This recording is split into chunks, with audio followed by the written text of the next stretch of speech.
At the end of this video, I hope that you can calculate the formula mass or molar mass of any given compound. Chapter 7, Section 3, Using Chemical Formulas.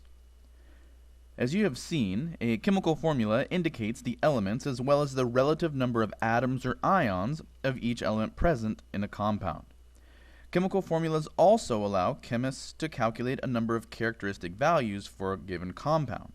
In this section, you will learn how to use chemical formulas to calculate the formula mass, the molar mass, and the percent composition by mass of a compound. Formula masses. In Chapter 3, we saw that hydrogen atoms have an average atomic mass of 1.00794 AMU, and that oxygen atoms have an average atomic mass of 15.9994 AMU. Like individual atoms, a molecule or formula unit or an ion has a characteristic average mass. For example, we know that the chemical formula H2O, and from this formula, we know that a single water molecule is composed of exactly 2 hydrogen atoms and 1 oxygen atom. The mass of a water molecule is found by summing the masses of the 3 atoms in the molecule.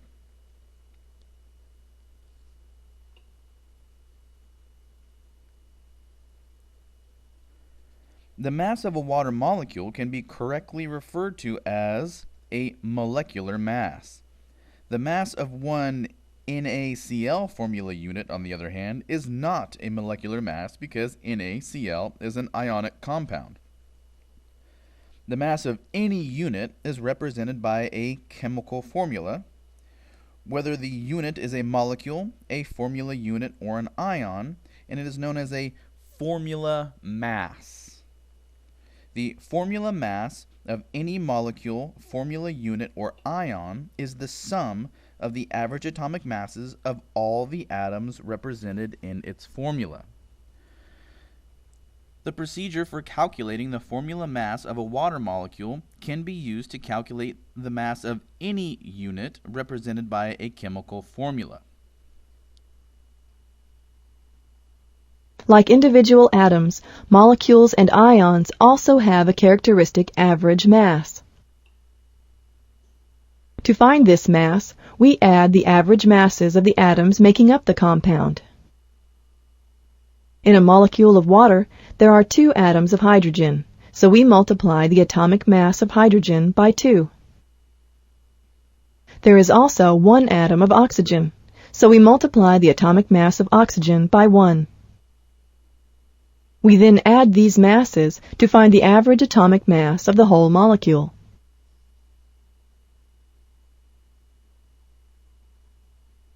A mole is a quantity similar to a dozen. There are 12 items in a dozen, and 6.022 times 10 to the 23rd items in a mole. A dozen eggs, a dozen bagels, and a dozen pencils have different weights or masses and have different properties. The term dozen tells you that there are 12 of the item.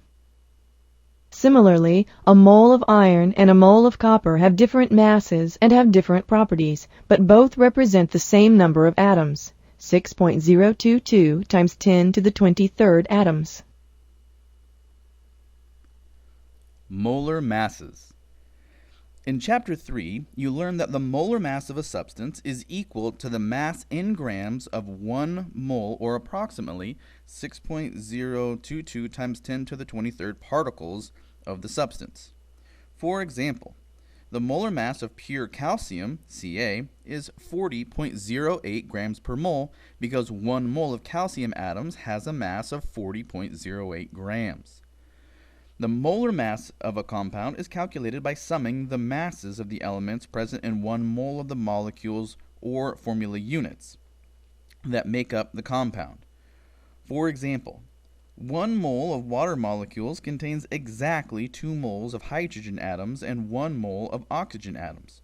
Rounded to 2 decimal places, a mole of hydrogen atoms has a mass of 1.01 grams and a mole of oxygen atoms has a mass of 16.00 grams. The molar mass of water can be calculated as shown on the screen now or on page 223 of your text. You may have noticed that a compound's molar mass is numerically equal to its formula mass. For example, in sample problem 7-6 on page 222 of your text, the formula mass of KClO3 was found to be 122.55 AMU. Therefore, because molar mass is numerically equal to formula mass, we know that the molar mass of KClO3 is 122.55 grams per mole. At this point, I hope that you can calculate the formula mass or molar mass of any given compound.